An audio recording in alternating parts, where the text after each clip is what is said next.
the street eh. What? She's allowed. No, dogs are not allowed at 7-Eleven like She the is. SM. She went inside in the 7-Eleven, diba? In the other store. Where's the nanay? Where's the nanay? Nanay! Ayun! Ay, there's yung nanay. Nanay, don't drink that soda. Oh, nanay, sabi mo nga stop fighting. Stop fighting or I will give you a punishment. We're abandoning you, nanay.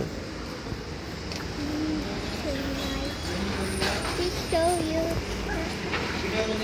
Remember, when Joy said there's a 7-Eleven, she got 2 candies. Two candies? She paid for 2 candies, diba? No, diba last time she kuha 2 candies that are mahal? We'll clean it.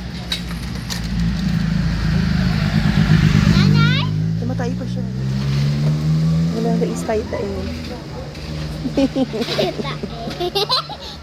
Oh, nanay needs to yes. The insect get inside my nose. You, oh, nanay, you just You tae. just poop and left on nanay. Poop and run.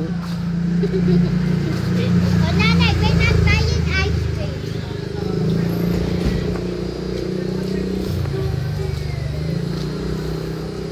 So scary. Yeah. No? We ain't go hunting. Yeah. There.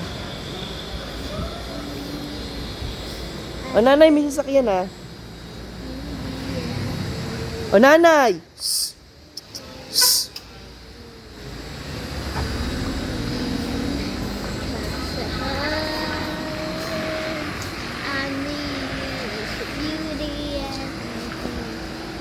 Can you not bring your nanay in the 7-Eleven? Baka masagasaan siya. Doon sa highway. Doon na tayo sa tindahan. Ano tindahan? Doon, sa kabila. Baka masagasaan siya nanay. I know that 7-Eleven, but I need to stay in the side lang. Eh, siya nanay. In the side. You wanna go there? In the side. Well, what happens if I live in Canada now? You will miss me or now? I will miss you. I will video call you. Why? Diba? We'll talk in the internet. I speak Canada na, not English. Canadian is English. Canadian. It's also English. I won't speak Tagalog na when Oh, I want to speak Tagalog too. I'll speak in English. Like I'm gonna say, hi my friend, baby girl, how are you there in Canada? good. Oh. I'm gonna swim tomorrow, but I'm gonna come back in Friday afternoon. Oh, after you go swimming, we'll talk again in the afternoon, diba? Yes. But I will go there in the afternoon. I will see you in the evening. Okay, we'll see you in the evening.